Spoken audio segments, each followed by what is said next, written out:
नमस्कार दोस्तों जैसे आप लोग समझ रहे हैं इस समय कंपटीशन का समय है और कंपटीशन के इस समय में अपने बिजनेस को कैसे इस्टेब्लिश करें।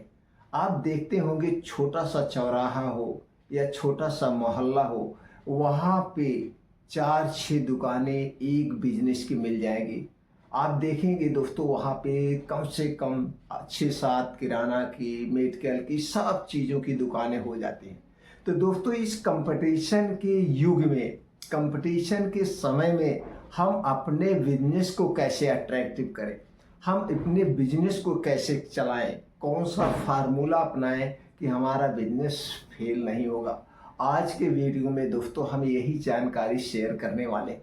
दोस्तों आज के वीडियो में हम आपको एक ऐसा फार्मूला बताएंगे, एक ऐसी ट्रिक बताएंगे, एक ऐसे दोस्तों बिजनेस करने का आइडिया शेयर करेंगे।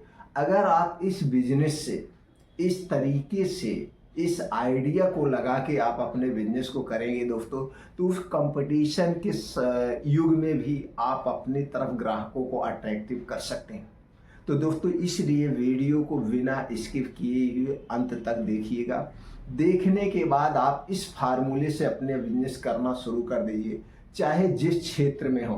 तो आज हम किस क्षेत्र की बात करेंगे? आज हम किराना से संबंधित। अगर किराना का बिजनेस आप कर रहे हैं और इस फार्मूले से आप बिजनेस करेंगे तो दोस्तों आपका किराना स्टोर का बिजनेस नंबर 1 पे चलेगा। सारे ग्राहक आपके दुकान पे ही आएंगे। तो चलिए दोस्तों जानते हैं वो कौन सा तरीका है। दोस्तों इस तरीके से जब आप करेंगे तो आपका जो पैसा है एक साल में दोस्तों 200 से 300 गुना हो जाएगा। आप बैंक में पैसा रखते हैं तो बैंक में पैसा कितना परसेंट पे मिलता है? 4% से लेकर 5% तक सालाना मिलता है। यानी कि 100 रुपए पे आपको 4-5 रुपए मिलेगा। वहीं पे अगर आप वही पैसा अपने बिजनेस में इन्वेस्टमेंट करते हैं तो दोस्तों आपको वहीं पे एक महीने का कम से कम की मैं बात कर रहा हूँ 100% मिलेगा। कम से कम 100 गुना जाएगा आपका पैसा। और यही पैसा दोस्तों एक साल में कई हजार गुना हो जाएगा। तो चलिए दोस्तों स्टेप बाय स्टेप जानते हैं। तो किराना स्टोर का जहाँ पे आप पहले दुकान खोल रहे हैं दोस्तों, चाहे जहाँ पे खोलिए, चाहे बाजार में खोलिए, चाहे गली मोहल्ले में खोलिए, दुकान थोड़ी सी अट्रैक्टिव होनी चाहिए, दुकान थोड़ी सी बड़ी होनी चाहिए। और दुकान दोस्तों बाहर सामान दिखना चाहिए, बाहर से भीतर से ऐसा लगे कि इनके पास बहुत सारा सामान है। अब दोस्तों आपको सामान, जहाँ पे आप दुकान खोल रहे हैं वहाँ पे डेली नीड की आपको देखना पड़ेगा। वहाँ पे किस तरह के लोग वहाँ पे रहते हैं। बहुत वीआईपी लोग रहते हैं कि मीडियम क्लास के लोग रहते हैं कि लोअर क्लास के लोग रहते हैं, किस टाइप के लोग रहते हैं। उसी हिसाब से आपको उनकी नीड के हिसाब से आपको सामान रखना पड़ेगा। एक चीज हो गया। दूसरी चीज आपको ये देखना पड़ेगा कि आपके एरिया में किस कंपनी के सामान सबसे ज्यादा बिकते हैं। चाहे वो खाने की वस्तुएं हों, चाहे वो लगाने की वस्तुएं हैं, जो भी वस्तुएं हों, वो सारी चीजें जिस कंपनी के सबसे ज्यादा चलती हों उस कंपनी का आपको रखना है। रेंज आपको पूरी रखना है दोस्तों। चाहे वो पेस्ट हुआ, चाहे वो साबुन हुआ, चाहे वो तेल हुआ, चाहे वो दालें हुआ, चाहे वो चावल हुआ, जितने भी चीजें होती हैं सारी चीजें आपके दुकान में होनी चाहिए, जिससे ग्राहक ना लौट के जाए। अब सारी चीजें आपके पास हो गई, बिस्किट नमकीन से लेकर तेल राशन तक सारे सामान हो गए। यानी कि जितने भी किराना स्टोर में सामान आते हैं सारे सामान होने चाहिए। अब दुकान अगर हो सके तो कुछ इस टाइप के मैनेज करिए। दुकान दोस्तों ऐसे आप बनाइए दोस्तों, इस तरह से थोड़ी सी बड़ी दुकान, ऐसे दुकान हो। अब दुकान पे जैसे मेन यहाँ से गेट हुआ, लोग यहाँ से आपकी दुकान में घुसे, तो दुकान में घुसने के बाद इस तरह से आपकी दुकान में चारों तरफ से रैक होने चाहिए, इस तरह से। तो लोग यहाँ से घुसे और देखते हुए सारा सामान, ऐसे देखते हुए अपने इच्छा अनुसार सामान समझे। तो इससे क्या फायदा होता है? इससे एक फायदा तो ये होता है, और दुकान में कैमरा हो तो कोई चोरी नहीं करेगा। लिख दीजिए आप कैमरे की नजर में। जब लोग यहाँ से घुसेंगे, सामान देखने जाएंगे, अगर उनको एक सामान लेना हुआ तो एक सामान लेंगे और दूसरा सामान उनको दिख जाएगा तो दूसरा खरीद लेंगे। तीसरी चीज, इसमें एक फायदा ये होता है दोस्तों, कुछ सामान ऐसे होते हैं उनकी पैकेजिंग बहुत बढ़िया होती है, नई कंपनी के होते हैं, तो जब नई कंपनी के भी प्रोडक्ट आपके पास होंगे वो देख करके उसे भी खरीद लेंगे और इसमें आपको फायदा ज्यादा होगा। तो इसलिए दुकान में एक मॉल टाइप की होने चाहिए जिससे लोग अपने आप घुसे, देखें, सामान लें। इसमें एक फायदा आपका और होगा, लोगों से ये कह दीजिए भैया सामान आप निकाल लीजिए, एक टोकरी है इसमें सारे सामान रख करके आप यहाँ पे बिलिंग करा लीजिए, तो आपको लड़के की भी कम होगी और लोग जो आके दुकान पे चिल्लाते हैं भैया हमको जल्दी सामान दीजिए, जल्दी सामान दीजिए, इससे भी आपका बचत होगा। तो ये हो गया, दूसरा रेंज आपके पास हो गया। अब आपको फार्मूला क्या लगाना है दोस्तों, आप लोग देखते होंगे बिजनेस दो टाइप के लोग करते हैं, एक तो जो अनुभवी होते हैं वो दूसरे टाइप से करते हैं, जिसके पास अनुभव नहीं है तो जैसे वो कोई सामान खरीद के लाए, मान लीजिए पेस्ट खरीद के लाए या इस पेन को खरीद के लाए, इस पेन को अगर वो 8 रुपए में खरीदे हैं, अगर इस पे MRP 15 रुपए पड़ी हुई है तो 15 में बेचेंगे, इससे कम वो नहीं करेंगे, ये यहाँ पे फेल हो जाते हैं। कुछ लोग हैं इसी को दोस्तों 12 रुपए में बेचते हैं, वो थोड़ा सा सफल होते हैं। कुछ लोग हैं यही 8 रुपए की जो खरीद है वो 10 रुपए में बेचते हैं, वो थोड़ा सा और सफल होते हैं। अब आपको कैसे बेचना वो ही सीखना है, और ये चीजें सब लोग नहीं करते हैं। अब यहीं पे हमने जैसे पहले आपको एग्जाम्पल दिया, आपका पैसा बैंक में पड़ा हुआ, वहां पे 4% आपको सालाना मिल रहा है, यहाँ पे आपको परसेंटेज पे बिजनेस करना है। इसी बात को ध्यान दीजिए, जब भी कोई बिजनेस करिएगा परसेंटेज पे बिजनेस करना है, और किराना स्टोर में खास करके आपको परसेंटेज पे बिजनेस करना है। अगर आप किराने का रिटेल में दुकान खोले हैं तो यहाँ पे रिटेल वाला परसेंटेज लगाना है।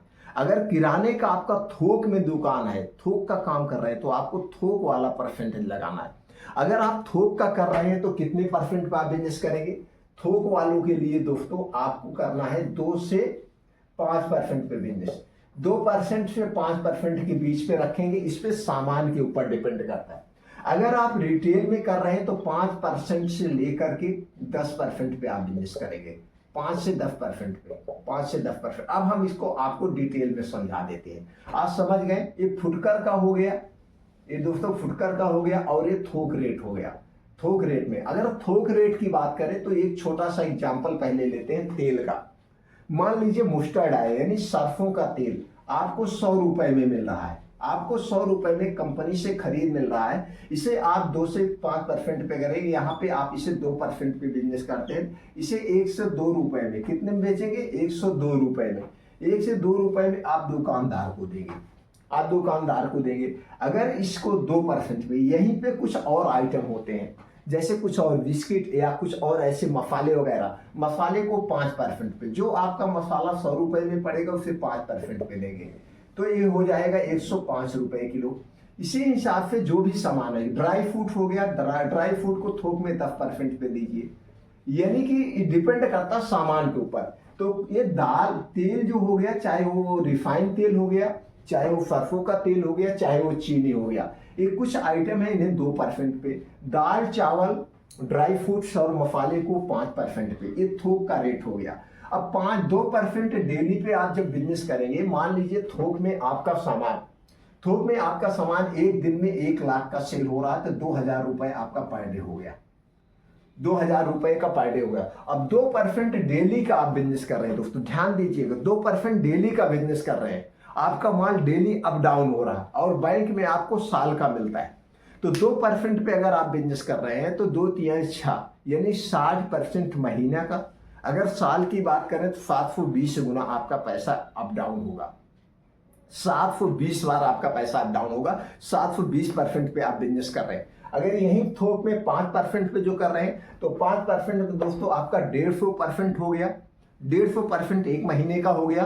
आपका 1 साल का 1800% पे बिजनेस कर रहे हैं, ये तो थोक का बिजनेस हो गया। अगर आप इस हिसाब से थोक में बिजनेस कर रहे हैं दोस्तों, मैं गारंटी लेता हूं आप कभी अपने बिजनेस में फेल नहीं होंगे और ग्राहक आ के ले जाएंगे, आपके यहाँ सामान दौड़ दौड़ के ले जाएंगे, और इसमें नुकसान आपको कुछ नहीं हो। नुकसान क्या नहीं, आपके मन में एक विचार और आया होगा कि अब हम सामान लेने भी जाएंगे, यानी आपको लेने आने जाने की जरूरत नहीं।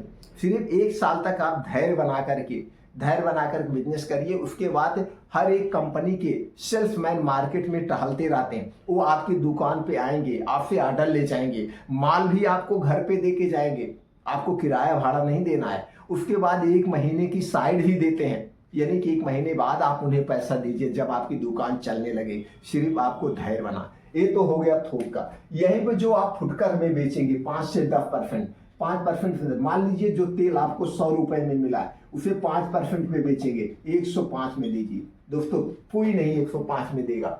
ये तेल पे 105%, चीनी पे आप दोस्तों उसको करिए 5% पे चीनी पे दीजिए। जो दालें वगैरह हैं उसको आप 10% पे दीजिए। ड्राई फ्रूट्स, दालें हो गया, चावल हो गया, इसको 10% पे बेचिए। बाकी पे परसेंट पे, जिस दिन आप परसेंट पे बेचना शुरू कर दिए दोस्तों, फुटकर में भी थोक में भी आपका बिजनेस नंबर 1 पे जाएगा और सारे ग्राहक आएंगे। अब दोस्तों अगर आप किसी से 20% पे बिजनेस कर रहे हैं, किराने की मैं बात कर रहा हूं, आज किराने के टॉपिक में लिया हूं।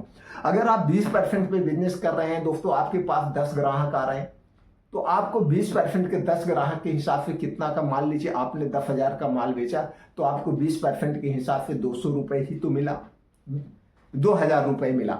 अगर आपके पास यहीं पे 100 ग्राहक आ रहे हैं, आप 5% पे बिजनेस कर रहे हैं या 10% पे आप बिजनेस कर रहे हैं फुटकर पे, 100 ग्राहक अगर आपके यहाँ से 1,000 का माल ले रहे हैं, 1 लाख का माल आपके यहाँ बिक रहा है और यहीं पे आप 5% का बिजनेस कर रहे हैं, तो दोस्तों आपको 5,000 रुपए मिल रहा है और ग्राहक ज्यादा आ रहे हैं। ग्राहक द्वारा आपकी दुकान चलने लगेगी और फिर आपको भीड़ नहीं। इस हिसाब से दोस्तों बिजनेस करेंगे, कभी आप फेल नहीं होंगे। फुटकर में 5 से 10% और थोक में दोस्तों 2 से 5% पे बिजनेस करिए, आप कभी फेल नहीं होंगे। सिर्फ बिजनेस को मेंटेन करके रखिए, आपके पास माल होने चाहिए और ग्राहकों से बात करने का तरीका होना चाहिए। कुछ लोग ऐसे दुकानदार हैं, आप सामान लेने जाएंगे, क्या चाहिए भैया थोड़ा सा जल्दी कर, जल्दी नहीं, अभी हमारे पास बहुत पहले से ग्राहक, बात करने का तरीका भी नहीं है। आज भी दोस्तों आप एकदम मीठी बोली बोलिए, आपको आज ध्यान हर ग्राहक के ऊपर होना चाहिए। कौन सा ग्राहक, भैया 1 मिनट आप खड़े हो जाइए,